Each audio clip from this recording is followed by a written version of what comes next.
नमस्कार बंधुगण मो ना सोनू घर ढेंकानाल बयस एबे 27 मु चाकरी करिनी बोली घरे बाहा करि नथिले गेहिबाकू मन बहुत हेले हातरे काम चलैबाकू पड़े कुहाजाई जे भगवान जेतेबेले दियंती छपर फाड़िकी दियंती सेमिति किछि मो जीवनरे हेला जहा मु आजी एही कहानी रे लेखुछि एही गिहा गेही कहनीटी संपूर्ण सत तेणु धैर्य रखी पढ़ंतु। घटनाटी आर वर्ष बालीजात्रा समय गाँरु मु आउ मो गोटे सांग बाहरिलु बाइक नेइकी बुलिबाकू टोका माने टोकी देखिबाकू बुलिबा कथा सीना नहिले किणाकिणी रे आमर किछि मतलब नाही। संध्या पाखापाखि 7टा बेले मते आम गाँ मानस भाईको फोन आसिला से जानिथिले जे आजी मु बुली आसीची यात्रा आउ से कहिले जलती बालीजात्रा पड़िया पार्किरे आसी तांकू देखा करिबाकू पार्किरे पहुंचिला परे मानस आरे सोनू मु आउ तो भाउज बुली आसीथिलु एबे हेले टिके असुविधा हेई जाईछि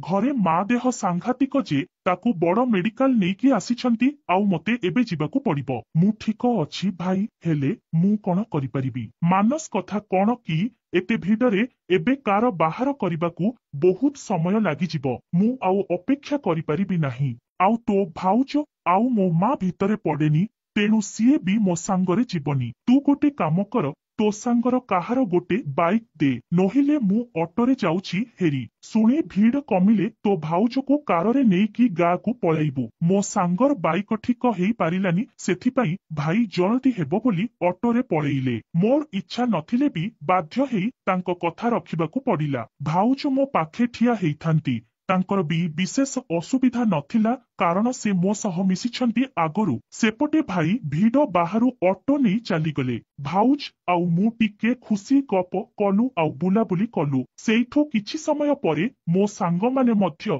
बुलाबुली करिकी बाइक नहीं चलीगले राति 9टा पाखापाखि हेबारु भीड़ कमिबा परे भाउज आउ मु आउ तो भाउज आउ मो मा भितरे पड़ेनी तेणु सीए भी मो सांगरे जीवनी तू गोटे काम कर तो सांगर काहार गोटे बाइक दे नहिले मु ऑटोरे जाउछि हेरी सुने भीड़ कमिले तो भाउज को काररे नेइकी गाँ को पळाइबु मो सांगर बाइक ठीक हेई पारिलानी सेथिपाई भाई जल्दी हेबो बोली ऑटोरे पळेइले मोर इच्छा नथिले भी बाध्य हेई तांको कथा रखिबाकू पड़िला भाउज मो पाखे ठिया हेइथांती तांकर भी विशेष असुविधा नथिला कारण से मो सह मिसिछंती आगरू सेपटे भाई भीड़ बाहरु ऑटो नहीं चलीगले कार नहीं बाहरिलु गाँ को भाउजंको विषय रे कहिदिए देखिबाकू अधिक सुंदरी नुहे किंतु मोटा हेइथिबारु दूध आउ गांडी बड़ बड़ देखा जाए हेले भाउज 2 घंटा भितरे मो सह विशेष कथाबार्ता हो नथिबारु मु आशा छाड़ी देइथिली जे किछि हेई परिबो राति पाखापाखि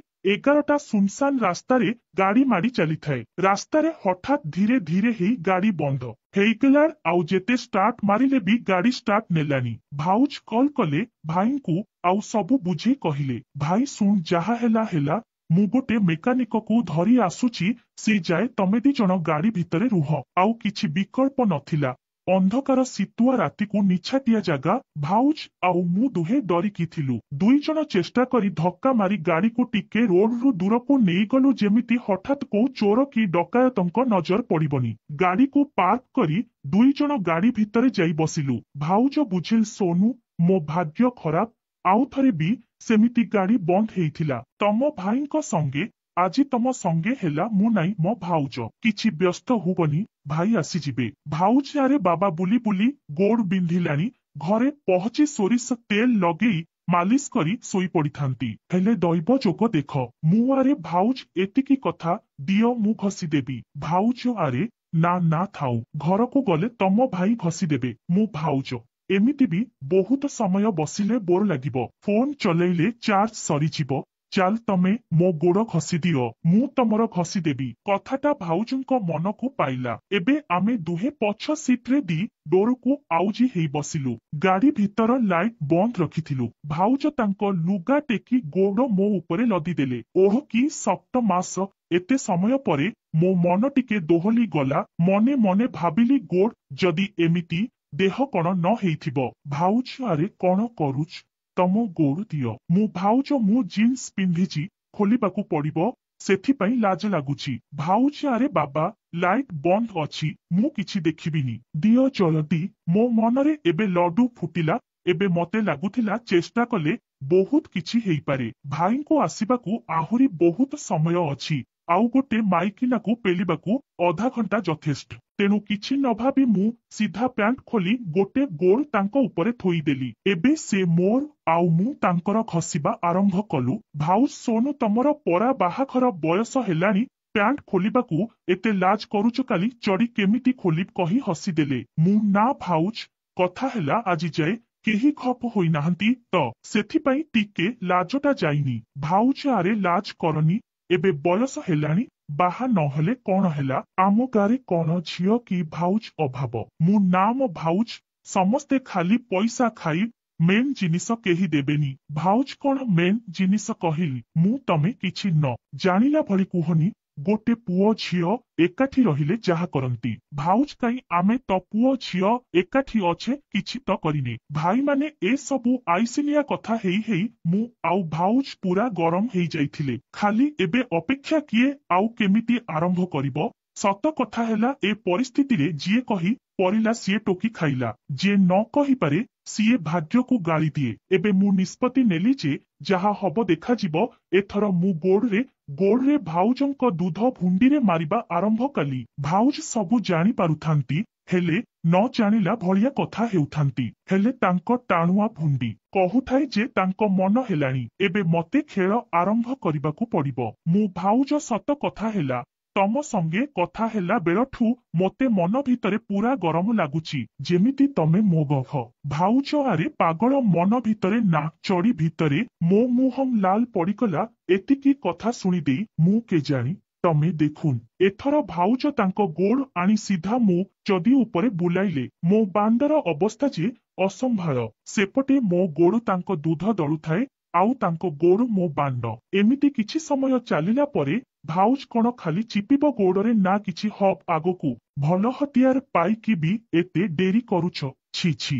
ଏଥର ମୋତେ ଫୁଲ ଗ୍ରୀନ ସିଗ୍ନାଲ ମିଳିଗଲା। ଜୀବନରେ ପ୍ରଥମ ଥର ଗୋଟେ ନାରୀଠୁ ସେକ୍ସର ସମ୍ମତି ମିଳିବାର ମଜା ଅଭୁଲା। ତେଣୁ ସେ ସମୟକୁ ମୁଁ କେବେ ବି ଭୁଲି ପାରିବିନି। ଏବେ ମୁଁ ତାଙ୍କ ଉପରକୁ ଚଢି ଆସିଲି ଆଉ ସିଧା ତାଙ୍କ ଓଠରେ ଓଠ ଲଗେଇ ଦେଇ ଚୁଷି ଚାଲିଲି। ତାଙ୍କ ଲିପଷ୍ଟିକର ଟେଷ୍ଟ ବି ବହୁତ ନିଆରା ଥିଲା। ଭାଉଜ କିସ୍ କରୁଥିଲେ ବି ତାଙ୍କ ହାତରେ ଚଢି ଉପରୁ ମୋ ବାଣ୍ଡକୁ ଆଉସୁଥିଲେ। ତାଙ୍କ କୋଳିଆ ହାତ ମୋତେ ସ୍ୱର୍ଗ ସୁଖ ଦଉଥିଲା। ଏବେ ଧୀରେ ଧୀରେ ମୁଁ ତାଙ୍କ ଗାଲକୁ ଚୁମା ଦବାରେ ଲାଗିଲି। ତାଙ୍କ ମେକଅପ ମୋ ଜିଘରେ ଲାଗୁଥିଲା। ଆଉ ଧୀରେ ଧୀରେ ଯେବେ ଚୁମା ଦେଇ ଦେଇ ମୁଁ କାନ ପାଖକୁ ଗଲି, ଭାଉଜ ପୁରା ଶିହରି ଉଠିଲେ ଆଉ ମତେ ଜୋରରେ ଦି ହାତରେ ଜାବୁଡି ଧରିଲେ। ମୋ ଛାତି ଆଉ ତାଙ୍କ ଛାତି ଖସି ହେଉଥିଲା। ହଠାତ୍ ଭାଉଜ ରହିଗଲେ ଆଉ ମତେ କହିଲେ, ଭାଉଜ ସୋନୁ ଦେଖ ମୁଁ ପୁରା ହଟ ହେଇଗଲିଣି। ଆଉ ଅଧିକ ସମୟ ନାହିଁ, ତମ ଭାଇ ଆସିଯିବେ କୋଉ ମୋମେଣ୍ଟରେ।